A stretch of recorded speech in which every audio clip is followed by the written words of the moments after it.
Diretamente do Brasil, Brasília, Distrito Federal. Quem vos fala, mestre Dinho, trazendo sempre informações na palma da sua mão, com notícias de utilidade pública, nacional e internacional. O mestre Dinho, eu quero aqui, antes de iniciar esta live, eu quero falar sobre o Pix do juiz Oscar Aníbal Chapan. Pix, Oscar Aníbal Chapan, @gmail.com. Repito, Oscar Aníbal Chapan, @gmail.com. Está na descrição desse vídeo. Muito boa tarde. Hoje, dia 5 de maio de 2026, horário 18 horas 15 minutos. Quem está falando é o senhor Oscar Aníbal Chapano. Vamos ao relatório. Como é de praxe nos Estados Unidos da América, a Secretaria de Estado, seus secretários, todos imbuídos em 17 agências de inteligência, que são os defensores de vários crimes perpetuados contra os Estados Unidos da América, responde através de arguições, posicionamentos e principalmente fatos, atos e circunstâncias comprovadas de crimes de alta periculosidade processados no crime fundamental dos Estados Unidos, que é a economia. A economia, para eles, é muito protegida. Então, ficou estabelecido com fatos, atos e circunstâncias a comunidade do euro, onde todos eles participam dos pagamentos da Guarda Revolucionária Terrorista Mundial, que se estabeleceu no Irã, e que eles permaneceram lá com seus escritórios a intimidar o mundo árabe, o mundo muçulmano, através de procedimento de intimidação e pagamentos de enforcement, de agiotagem, compromissados em vários bancos domésticos. E estes bancos domésticos procederam como procede o Brasil. O crime de anatocismo, juros sobre juros. Você empresta, você não paga, eles te cobram os juros sobre a dívida e sobre os juros que você não pagou. Então, é catastrófico. É um crime hediondo, o crime de usura. E nos Estados Unidos é um crime de lesa pátria. Então, este comportamento foi efetivado em todo o sistema financeiro global mundial. Todo ele processado pelo Comitê Chinês, Máfia Fentanil. Então, os vários inquéritos estabelecidos, a liderança e a assinatura deste que se faz chamar Luiz Inácio Lula da Silva, vai responder nos Estados Unidos ou fora dos Estados Unidos todos estes crimes e sociedades. Então, este senhor, ele vai para os Estados Unidos pedindo a proteção do senhor Trump para que ele possa se explicar e possa, através de delação premiada, arguições, identificar os sócios na Europa, na Oceania, no Vietnã, nas Filipinas, em todo lugar do planeta em que ele utilizou a assinatura robótica.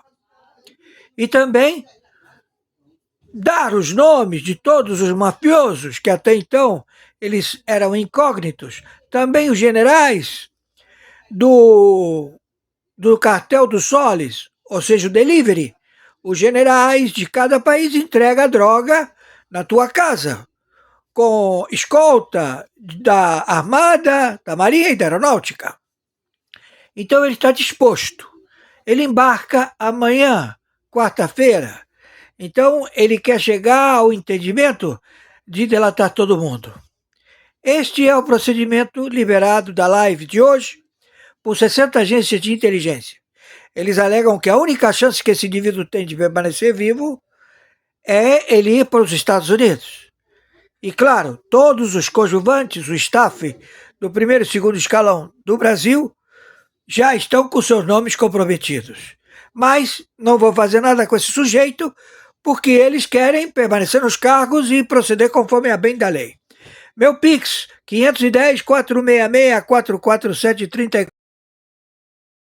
A guerra entre o Reino Unido e a Rússia já começou. Não estou exagerando, não é uma previsão. É o que os próprios chefes da inteligência britânica estão admitindo em público há meses. O chefe do MI5, o serviço que faz a contra-espionagem dentro do Reino Unido, disse com todas as letras que a Rússia está comprometida em causar caos e destruição nas ruas britânicas.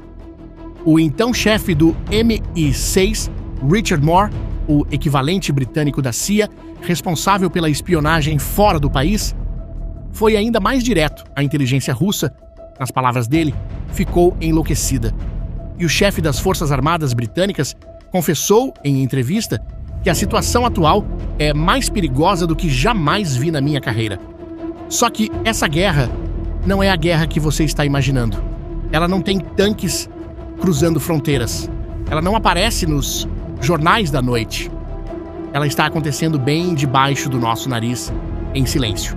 E é exatamente por isso que está funcionando. Foi por isso que, em abril de 2026, o Reino Unido fez algo que ninguém pensou que veria acontecer de novo. Depois de mais de 2 décadas engavetado, Londres tirou da gaveta o documento mais secreto do governo britânico. Um plano que, durante toda a Guerra Fria, continha as instruções exatas de como transformar o país inteiro numa máquina de guerra em questão de semanas. O nome dele é Livro de Guerra do Governo.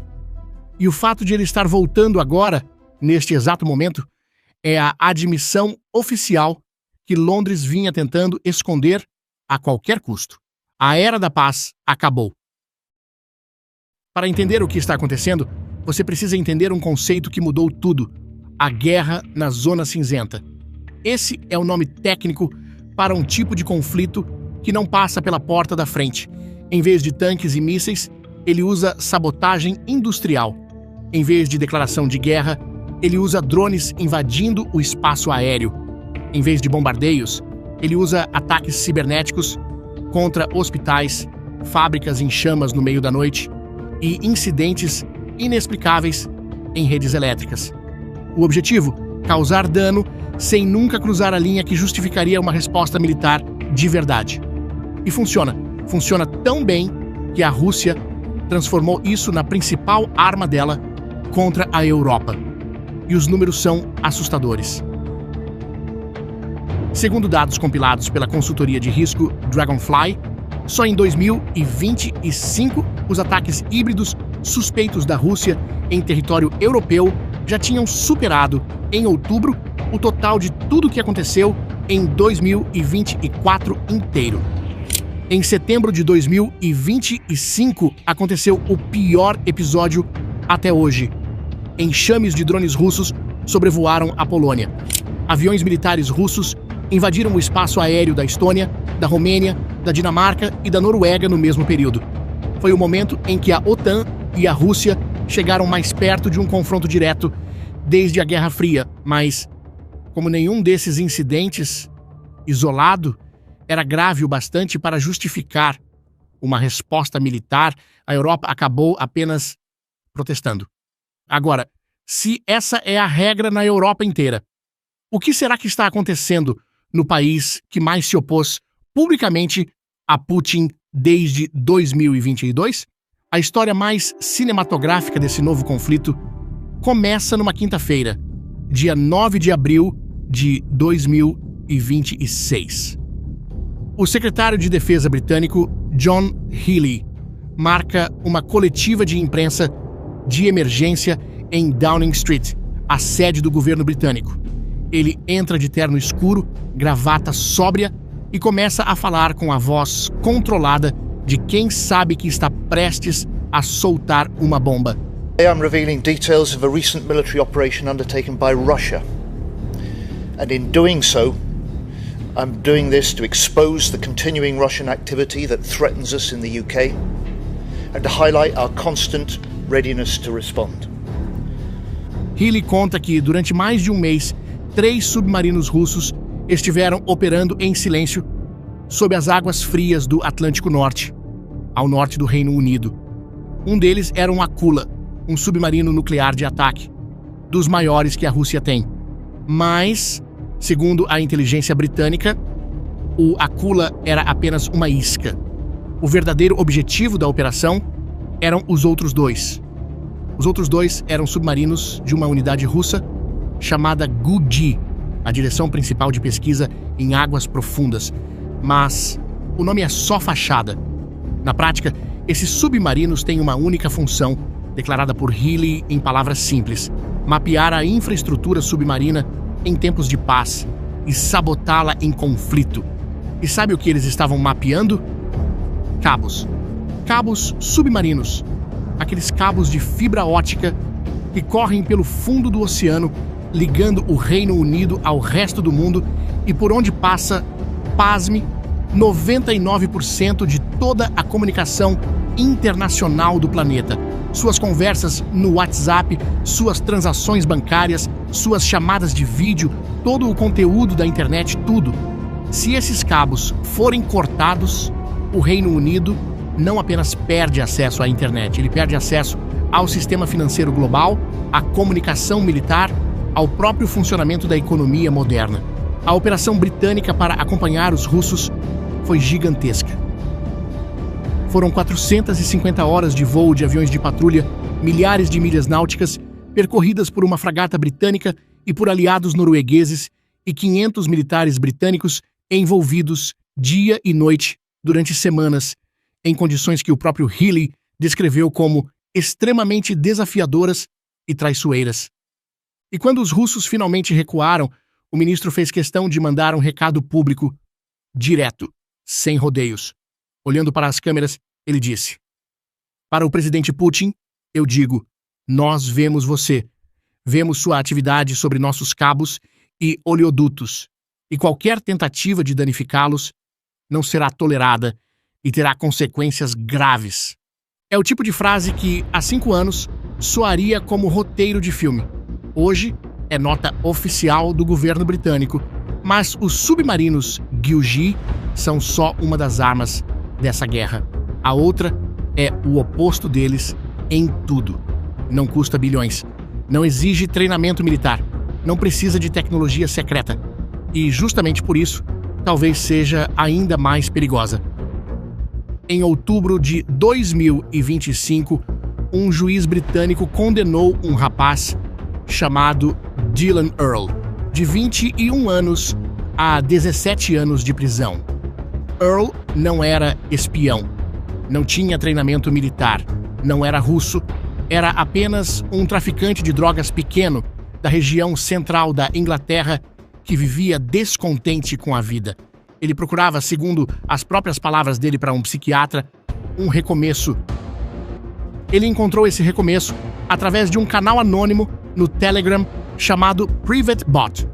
Esse canal, controlado por operativos ligados ao grupo Wagner, a famosa milícia mercenária russa, convidava europeus a se juntarem à resistência contra os aliados da Ucrânia.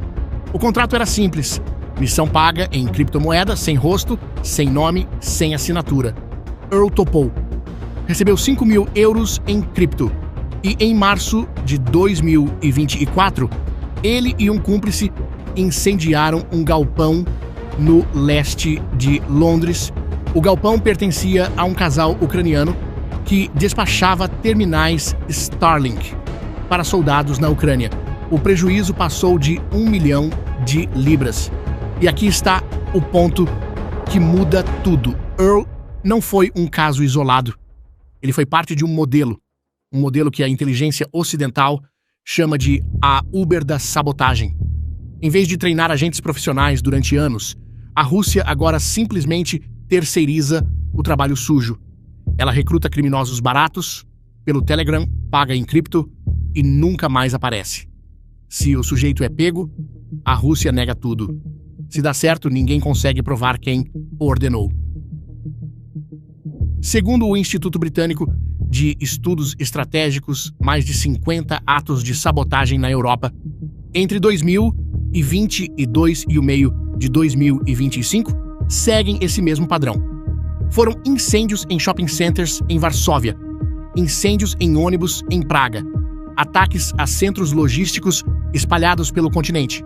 Tudo organizado por mensagem no Telegram, executado por delinquentes locais, pago em moeda digital. Mas aqui é onde a história fica realmente assustadora, porque essa guerra invisível não está atingindo só galpões anônimos no leste de Londres. Ela está chegando até o topo do governo britânico. Segundo um relatório recente do Royal United Services Institute, o centro de pesquisa de defesa mais respeitado do Reino Unido, propriedades ligadas ao próprio primeiro-ministro Keir Starmer foram alvo de incêndios suspeitos de ligação russa. Diplomatas russos foram flagrados tentando entrar em áreas restritas do parlamento britânico. E canais do Telegram com vínculos russos foram pegos incitando londrinos a cometerem ataques violentos contra mesquitas. Uma tentativa, segundo a inteligência britânica, de incendiar o tecido social do país de dentro para fora. E quando o Reino Unido tentou reagir, tentou mostrar força, mostrar que não ia mais aceitar isso passivamente, o resultado foi humilhante. Em 26 de março de 2026, o primeiro-ministro Keir Starmer fez um anúncio pomposo.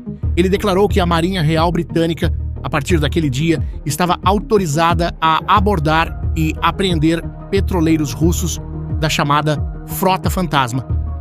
Aquela rede de mais de 1.000 navios velhos, sem bandeira definida, que a Rússia usa para vender petróleo, escapando das sanções ocidentais.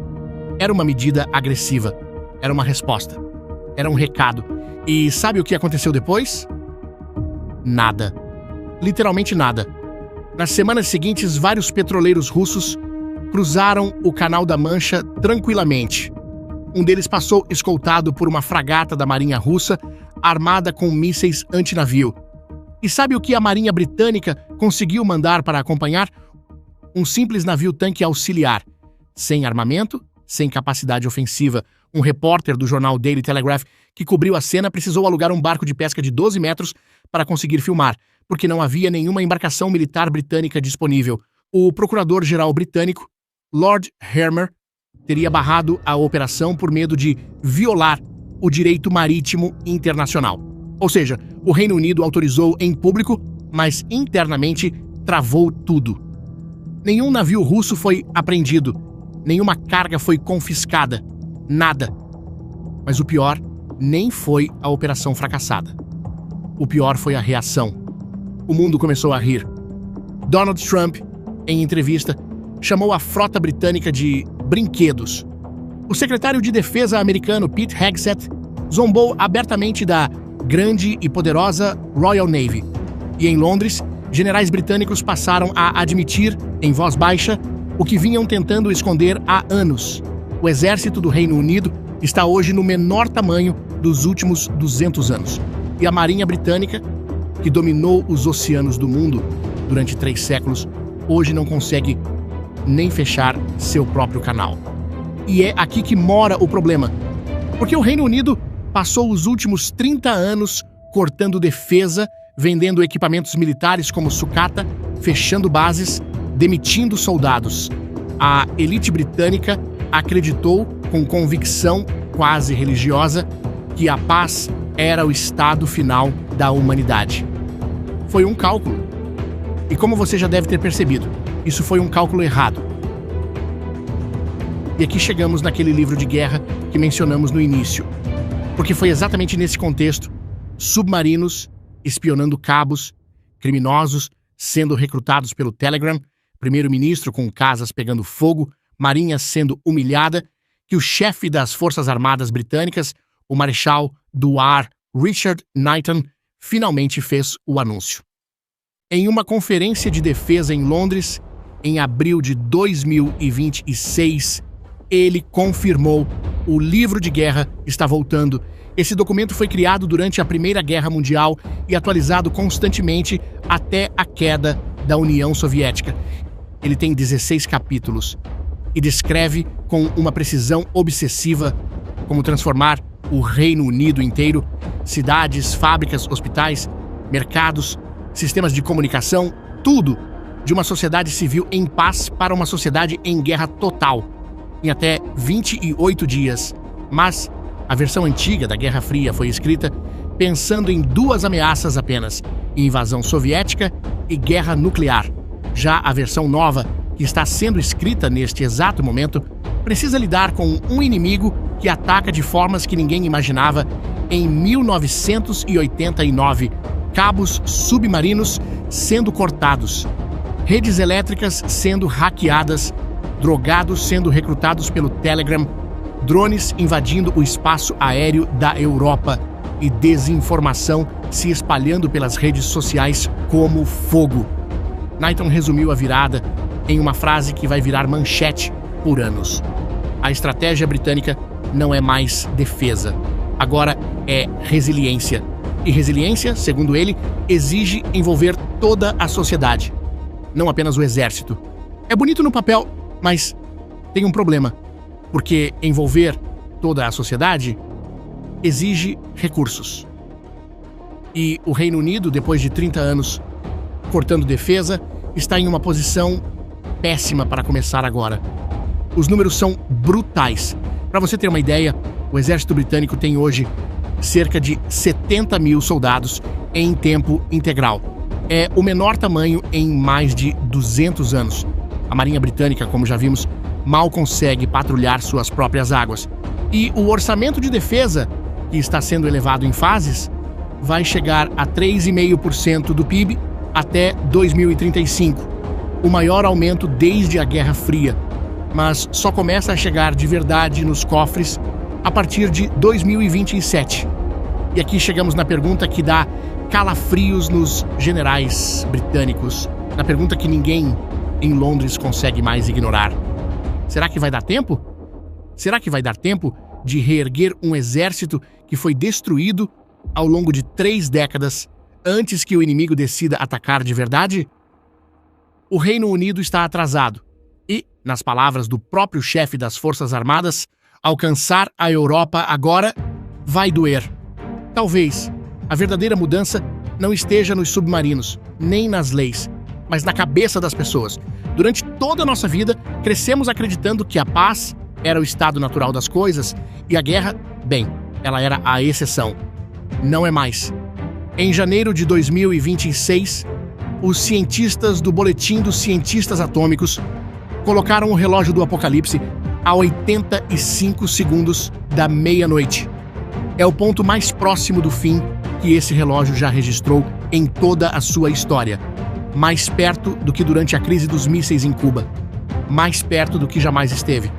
E o que o Reino Unido está fazendo agora não é a reação isolada de uma ilha europeia preocupada. É o sinal de uma civilização inteira percebendo que a era confortável de paz acabou. O que vem agora, ninguém sabe. Mas o Reino Unido finalmente acordou. Agora eu quero saber o que você acha. Você acredita que essa guerra invisível vai virar uma guerra aberta entre o Reino Unido e a Rússia nos próximos anos? Ou tudo isso vai continuar na zona cinzenta, como vemos agora? Comenta aqui embaixo o que você pensa. Se você gostou desse vídeo e quer continuar entendendo o que está acontecendo de verdade nos bastidores do mundo, deixa o like, se inscreve no canal e compartilha. Até o próximo. A las 05:11 horas exactas hora local, el vigía de estribor del buque de guerra estadounidense se queda inmóvil durante medio segundo. Luego se inclina hacia el teléfono autoalimentado y pronuncia las palabras que despiertan a toda la tripulación. Múltiples embarcaciones pequeñas, marcación 086, cierran rápido sobre el puente. Nadie le pide que lo repita. A 18 millas náuticas al oeste del estrecho de Hormuz el mar está en calma, pero el cuadro táctico no.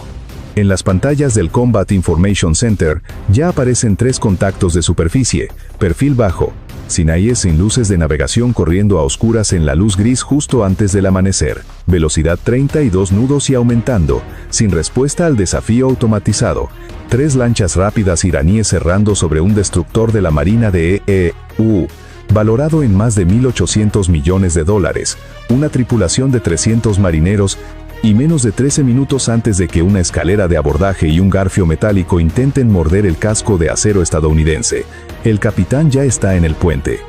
No corre, simplemente está ahí, manos a la espalda, ojos al frente. Eso solo cambia la temperatura del aire. Pero lo que el equipo iraní de élite no sabe en este momento es que aquellas 3 lanchas no son la operación completa, son apenas la primera capa de una trampa mucho más profunda, y la Marina de EU está a punto de leer cada una de ellas. Para entender por qué 3 lanchas iraníes corrían hacia un destructor estadounidense antes del amanecer, hay que entender el tablero. El estrecho de Hormuz es la arteria energética del planeta.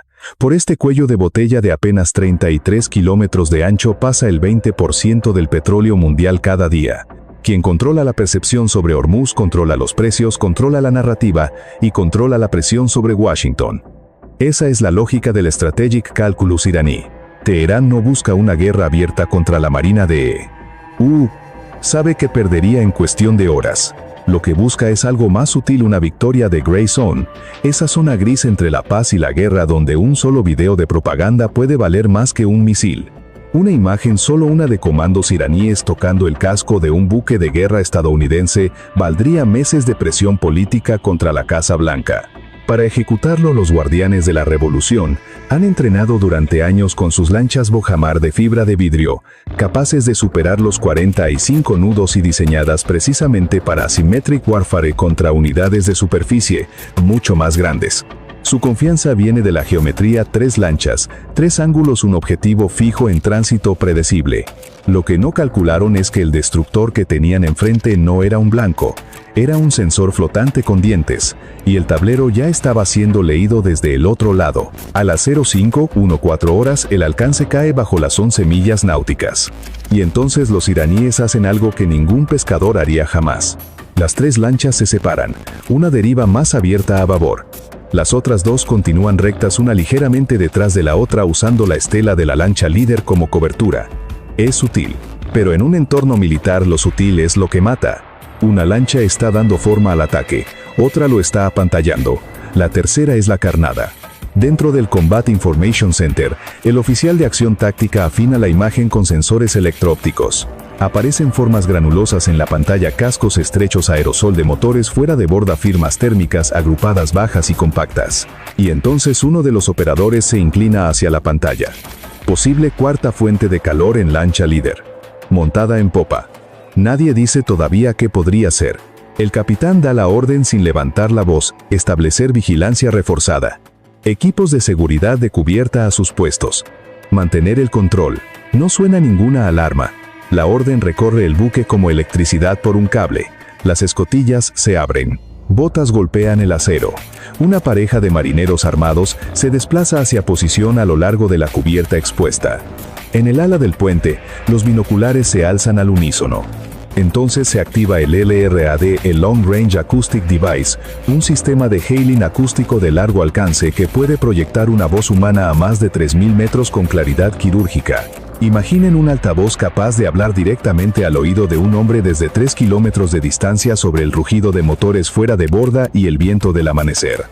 Esa es la herramienta. La advertencia rasga el agua de la mañana en inglés y en farsi: embarcaciones iraníes pequeñas.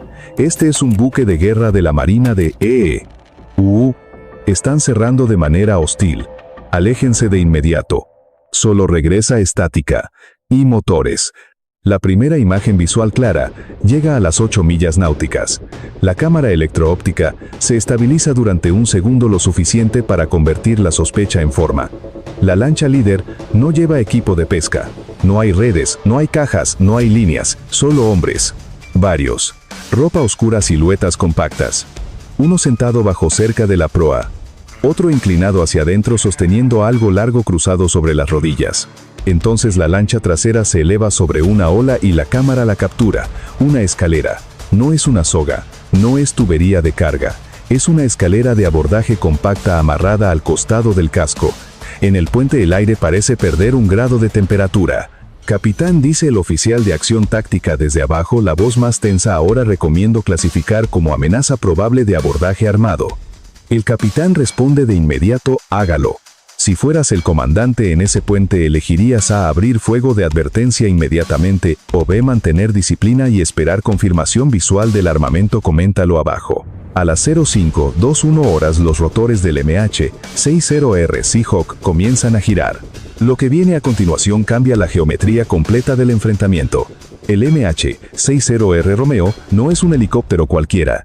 Es la versión antisubmarina y antisuperficie más avanzada del Seahawk, valorada en más de $40 millones por unidad, equipada con radar multimodo APS, 153 sensores electro-ópticos e infrarrojos de alta resolución y capacidad de operar como un nodo sensor flotante en el cielo. En términos sencillos, es un ojo americano con turbinas, capaz de ver en la oscuridad, registrar cada movimiento y proyectar presión física desde el aire. El helicóptero despega de la cubierta de vuelo con un rugido que ahoga el rumor del mar. La onda de los rotores golpea la cubierta. Las cadenas vibran. El aparato pica hacia adelante, desciende sobre el costado de estribor y se inserta entre el buque y la lancha líder iraní. Ahora los comandos ya no corren solamente hacia un buque de guerra. Lo hacen bajo un helicóptero. La tripulación del Seahawk activa los sistemas electro-ópticos e infrarrojos. La imagen llega nítida e innegable: uniformes oscuros, chalecos antibalas, fusiles compactos. Un hombre agarrado al pasamanos junto a la escalera de abordaje. Otro agachado sobre un bulto cerca del eje central que parece equipo adicional de escalada. El piloto realiza la primera pasada, bajo, ruidoso, controlado. Lo suficientemente cerca para que el rotor wash, esa columna de aire descendente que generan las palas, golpee las lanchas con fuerza completa. El agua estalla alrededor de las embarcaciones iraníes. Sus proas saltan más violentamente. Un comando alza un brazo para protegerse del rocío. Otro se gira momentáneamente, cegado por la turbulencia. Imaginen un huracán portátil colgado del cielo, controlado por un piloto estadounidense con disciplina quirúrgica. Entonces llega la advertencia aérea a embarcaciones iraníes. Este es un helicóptero de la Marina de rompan el acercamiento de inmediato. Esta vez sí hay respuesta. 3 palabras en inglés acentuado: mantengan su rumbo. Una orden emitida a un buque estadounidense en aguas internacionales. Una insolencia táctica. A las 05:22 la lancha líder está a menos de unos 5 millas náuticas. El comando al frente se levanta a media altura y baja el brazo en señal clara hacia adelante. Vamos, la lancha apantalladora corta más cerrado. La lancha de la escalera se mete en su estela. Desde el ala del puente, un vigía grita lo que las cámaras ya confirman: están haciendo su carrera. El capitán observa un segundo más. No alza la voz. La sangre fría es su arma. ¿Crees que la disciplina estadounidense puede contener un abordaje sin disparar a los hombres? Si crees en el poder de la Marina de comenta uno. A las 05:22 horas con 30 segundos, el destructor hace algo que los iraníes nunca habían visto en sus simulacros. Comienza a cegarlos electrónicamente. Dentro del Combat Information Center, el oficial de guerra electrónica recibe la orden con un asentimiento corto: activar SLQ-32 en modo agresivo. El AN, SLQ-32V6, es uno de los sistemas de guerra electrónica más sofisticados del mundo, valorado en más de $80 millones por instalación. No es solo un detector de señales. Es un digital God of War, un dios digital de la guerra, capaz de identificar, clasificar y atacar emisiones electromagnéticas en milisegundos. Imaginen un cerebro electrónico que escucha cada radio, cada radar, cada transmisión de mando dentro de un radio de 200 kilómetros y puede silenciar selectivamente las que considera hostiles. Esa es la herramienta. Las consecuencias son inmediatas. Los enlaces de radio entre las 3 lanchas iraníes y su mando costero se llenan de ruido. Las transmisiones de coordinación se rompen. La señal del drone observador, que hasta ese momento estaba pasando imágenes en tiempo real a un puesto de mando en la costa iraní, se degrada hasta volverse inutilizable. En la lancha líder, un comando levanta el auricular y solo escucha estática. Mira a su comandante. El comandante mira hacia la costa. Nadie responde. Esa es la lobotomía electrónica. Cortar el sistema nervioso del enemigo sin disparar una bala. Mientras tanto, en cubierta los marineros estadounidenses muestran lo que ningún manual puede enseñar: disciplina de hierro.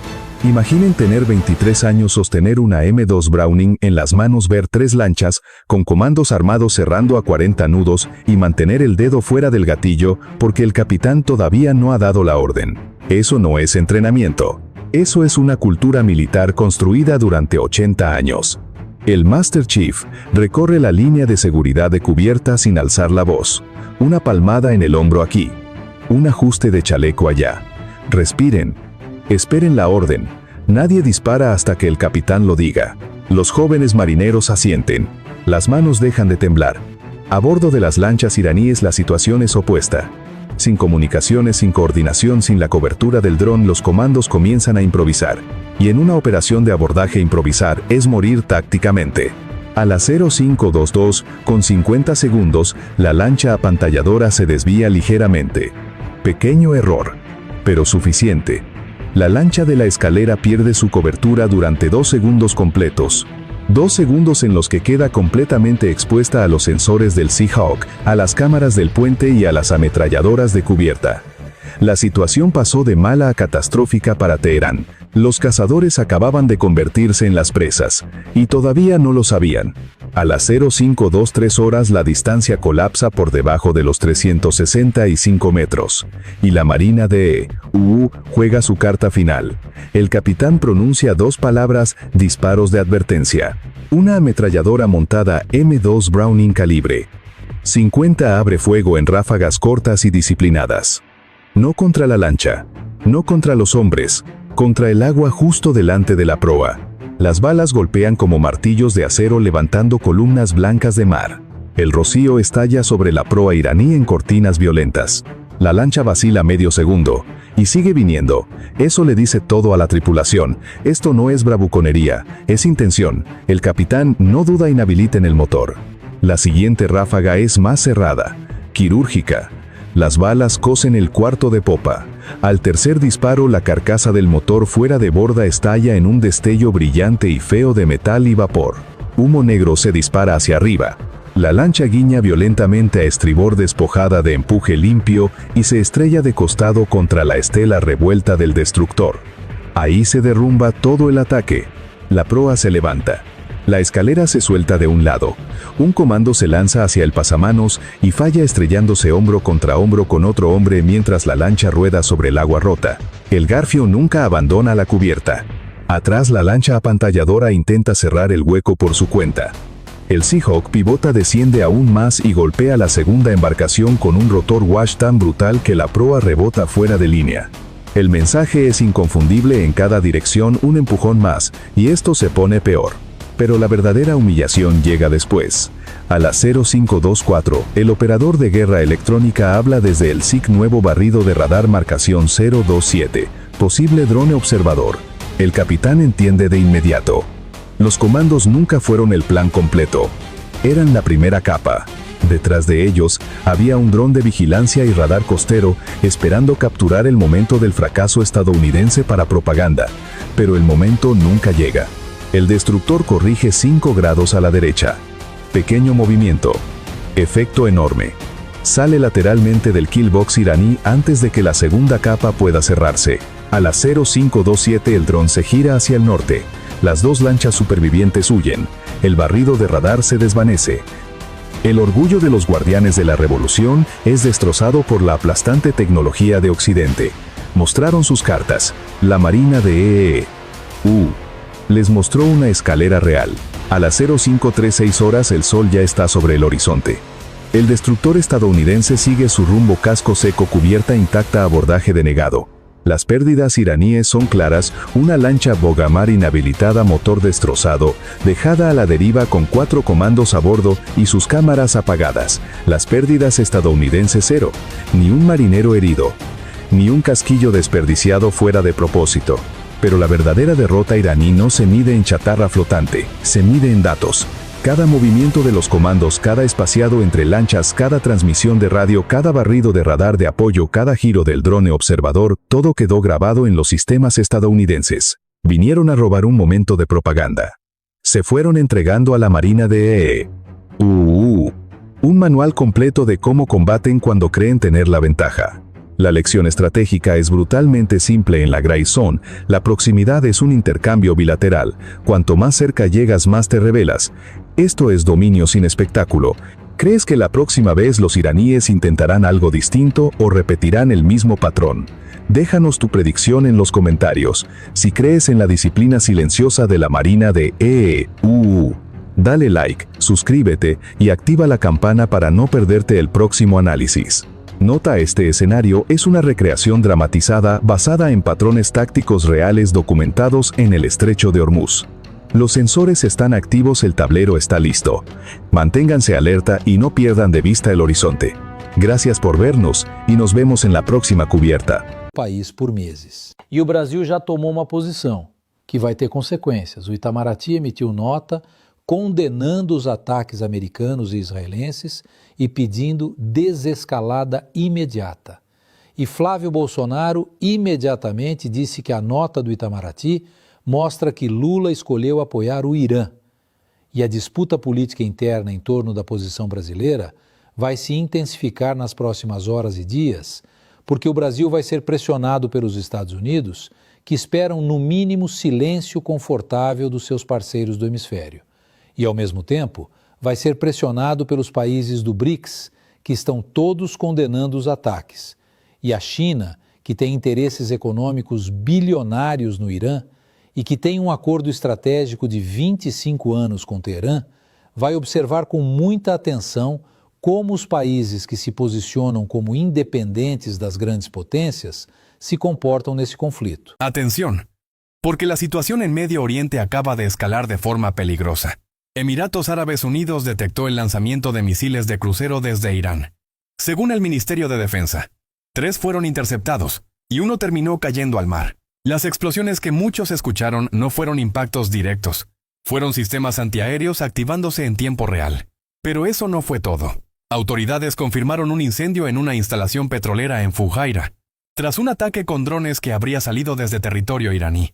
Al mismo tiempo, los sistemas de defensa siguen enfrentando nuevas oleadas de drones y misiles, lo que indica que no fue un evento aislado. Y mientras todo esto ocurre, Donald Trump lanzó un mensaje directo. Irán habría atacado embarcaciones vinculadas al Proyecto Libertad, incluyendo un buque de Corea del Sur.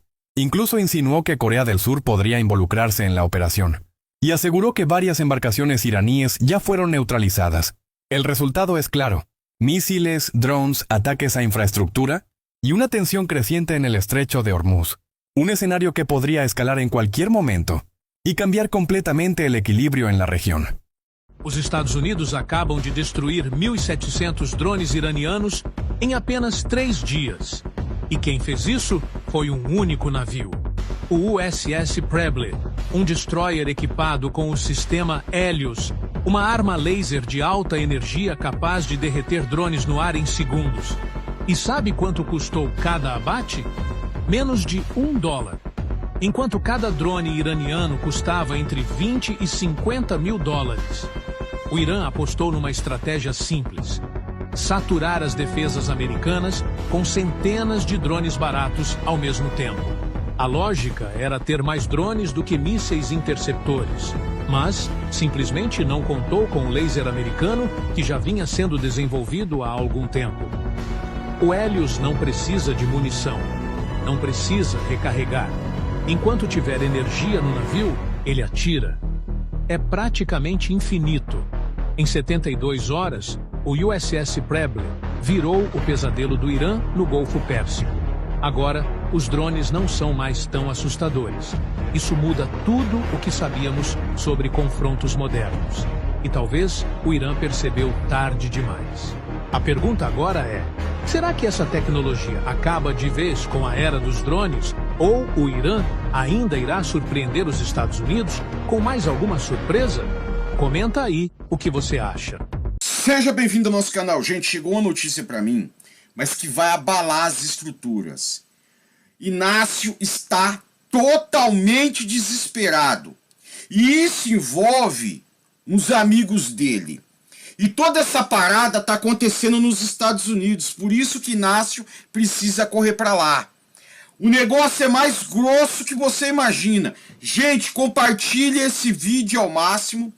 Fique até o final do vídeo, porque vocês vão entrar em choque com o tamanho da bagaceira que estourou no lombo de Inácio. Inácio pode ficar preso nos Estados Unidos. Olha isso! Então compartilhe ao máximo esse vídeo, porque esse vídeo aqui é vídeo de 1 milhão. É vídeo de 1 milhão de visualização. E não esqueça, se inscreva no canal e ajude a gente a bater a meta de 200 mil inscritos. Primeiramente, eu vou passar essa matéria da CNN para mim poder entrar na outra matéria que vocês vão entender o tamanho do grosso que o Inácio e os açougueiros, amigo dele, entrou. Rapaz, o negócio é mais pesado que vocês imaginam. Bora! De Estado ou de governo de outros países que enfrentaram o Trump na Casa Branca e se deram bem. Por exemplo, o chefe do governo da Alemanha, por muito menos do que o Lula disse, o Trump o execrou em público, tirou tropas da Alemanha. O que é que o Palácio do Planalto acha que vai enfrentar na Cova do Lobo? Bom, a grande meta, o grande objetivo, pelo menos hoje, né, o que eu senti hoje, William, é tentar evitar uma armadilha. Né? Mas a gente está falando também de um presidente da República experimentado, né, como o presidente Lula tem 80 anos, e ali também não é propriamente um novato enfrentando outro novato. Né? Então está indo um pouco, tende a ir um pouco com esse espírito de que pode sim enfrentar algum tipo de armadilha, de constrangimento, e sendo preparado também justamente para isso. Né? O governo brasileiro vê ali potencial, sim, de fazer algum tipo de negócio, mas também tem um claro potencial eleitoral, o embaixador Roberto colocou isso, né? Tem potencial eleitoral numa semana que talvez seja a pior semana, né? A semana after da maior derrota da história do Lula lá no Senado. Então hoje, quando vazou essa informação, o colega Sérgio Roxo do Globo, né, publicou pela primeira vez ali a informação desse encontro, para o Palácio do Planalto, tem esse componente doméstico muito forte também, e o presidente Lula se preparando para ir lá, e todos esses pontos que a gente citou aqui são pontos de confronto. Né? Minerais críticos, tarifaço é ponto de confronto, segurança pública é ponto de confronto. Mentira! O presidente, claro, Mentira! Não tem nada a ver com tarifaço. Eu vou revelar toda a verdade pra você. Não tem nada com tarifaço, não tem nada. Gente, para eventualmente o chicote estralou. Mas você sabe que estralou? E estralou com força. Mas com todas as forças. Tá curioso? Fica até mais um pouquinho que eu já vou explicar pra você. Constrangido, mas para, do ponto de vista do médico, reafirmar a soberania, reafirmar o discurso de defesa dos interesses nacionais brasileiros, e aí, casando com o nosso primeiro bloco, William, vê ali algum potencial de tentar resgatar também essa popularidade perdida. Porque quando o Lula, o ano passado, enfrentava um problema de popularidade, foi justamente no embate com o trumpismo, né, e com o presidente Donald Trump, que ele conseguiu dar um repique para cima. Agora pode ser também uma oportunidade, mas claro, estão cientes de que pode haver também alguma armadilha, algum tipo de constrangimento ao vivo, inclusive contra o presidente. Deixa eu contar pra vocês o que tá acontecendo. Todo mundo sabe que Luiz, entendeu? E o filho de Luiz, o Luizinho, sabe aquele Luizinho que tá na Espanha? São sócios dos açougueiros aqui no Brasil. Todo mundo sabe disso aí. Todo mundo sabe que o filho é sócio dos açougueiros, aquele daquela carne famosa. Os açougueiros montou uma rede gigantesca de açougue nos Estados Unidos. Cara, os Estados Unidos descobriu que Luizinho, os açougueiros, são sócios do PCC. Trump está ameaçando travar todo o esquema nos Estados Unidos, prender todos os frigoríficos e botar a mão nos açougueiros. Os açougueiros devem ter vazado dos Estados Unidos. Estão desesperados, porque sabe que se ficar preso lá, caixão vela preta. É isso mesmo que está acontecendo agora, nesse exato momento. Trump descobriu que os açougueiros e Luizinho são sócios do PCC, que estavam usando os açougues para carregar toneladas e toneladas de porcaria para os Estados Unidos. O chicote estralou. Luiz está correndo para os Estados Unidos para não deixar isso acontecer, para falar que é tudo conversa, narrativa, mas o Trump já confirmou que todos os açougues que foram comprados nos Estados Unidos vieram do crime organizado, dos cartéis, entendeu? Do crime organizado. Eu vou fazer uma live hoje no canal Calibre 12, às 9h20. Aí eu vou te mostrar tudo o que está acontecendo. Mas volta aqui o assunto. Calibre 12, às 9h20, hoje live especial. Chicote estralando. Então deixa eu explicar para vocês. Então o Trump já tem prova que todos os açougues comprados nos Estados Unidos, que são muitos, e valores milionários, são dinheiro de corrupção aqui do Brasil, são dinheiro dos sócios do narcotráfico. Quem é sócio dos açougueiros é o PCC, entendeu? E o Trump está ameaçando bloquear tudo. Tudo, desde o dinheiro, desde os açougues, tudo. Os irmãos açougueiros, já dos Estados Unidos, vazaram tão desesperados. Luiz agora vai para lá para tentar apaziguar a situação, para falar, não, isso é narrativa. Ele está bolando um plano para tentar salvar os açougues do filho e dos irmãos açougueiros e dessa grande, como que falo, faculdade aqui do Brasil. A casa caiu! Eu tenho as provas e vou mostrar para vocês hoje no canal Calibre 12 às 9h20 na live. Chicote estralando, bebê! Só coisa boa! Trump pode prender todo mundo nos Estados Unidos. E aí, o que acontece? Vem comigo que eu te conto. Sim, haverá uma mega operação, porque já foi comprovado que os irmãos açougueiros estavam envolvidos com narcotráfico e todos os açougues usados nos Estados Unidos foi adquirido com dinheiro do narcotráfico e de corrupção dentro do Brasil. A casa caiu, bebê! Compartilhe esse vídeo ao máximo com todo o povo brasileiro. Isso é vídeo de 1 milhão. Isso é vídeo de bater 200 mil hoje inscrito. Então compartilhe ao máximo, que é coisa boa. Hoje canal Calibre 12, Ricardo ao vivo, contando toda a história para você, explicando ponto a ponto, num debate maravilhoso. Fui!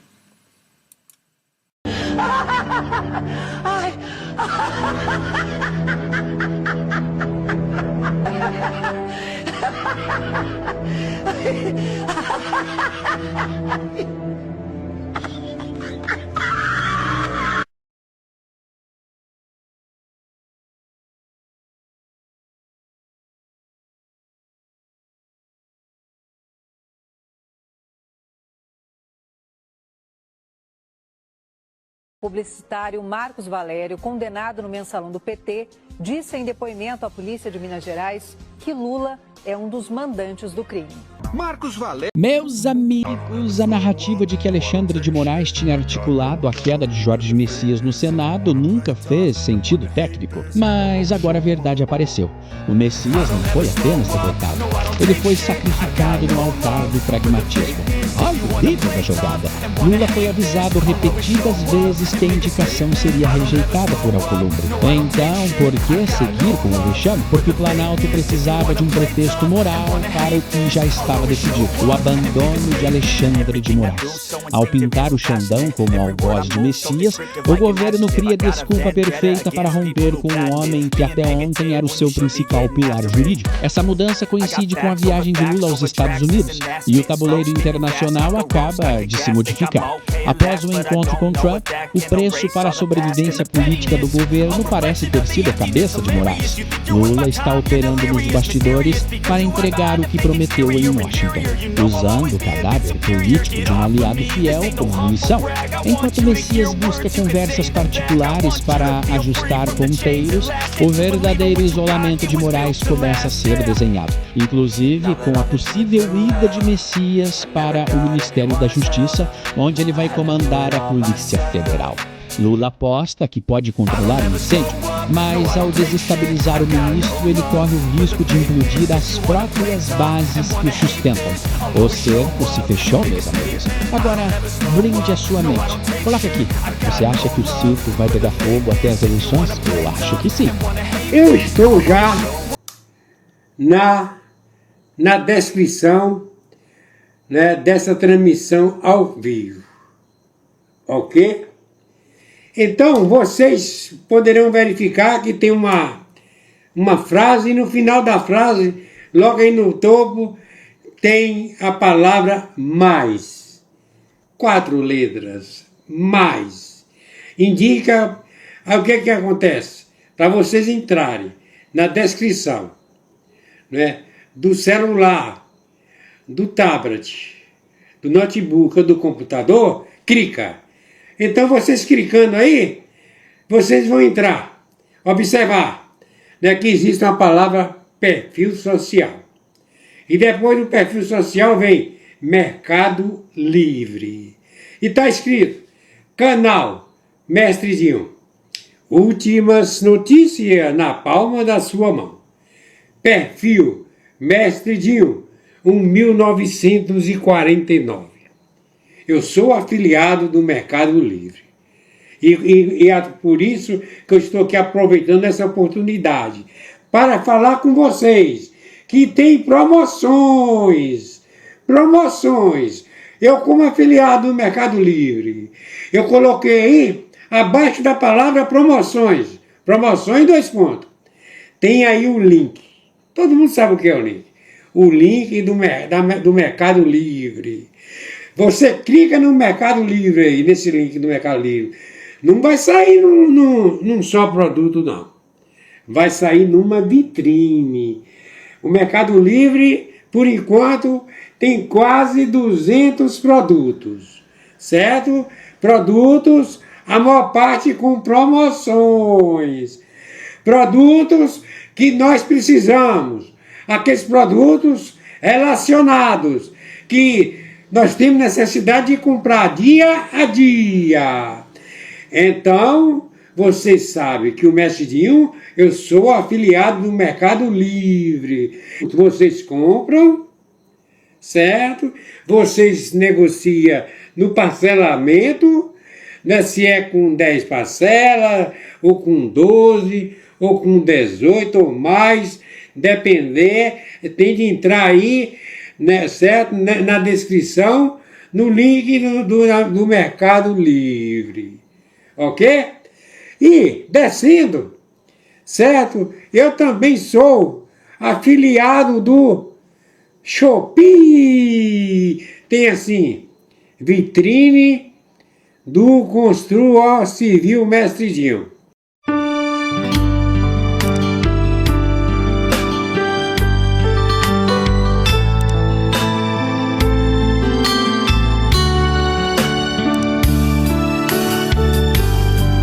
Jesus, meu rei, preciso de ti, te seguirei por onde quer que for, mais perto quero estar, sempre hei de suplicar, nos conflitos com o tentador, Jesus me fará vencedor, no nome do Senhor Jesus. O inimigo é amarrado com o poder do meu Deus, me guardando, me livrando.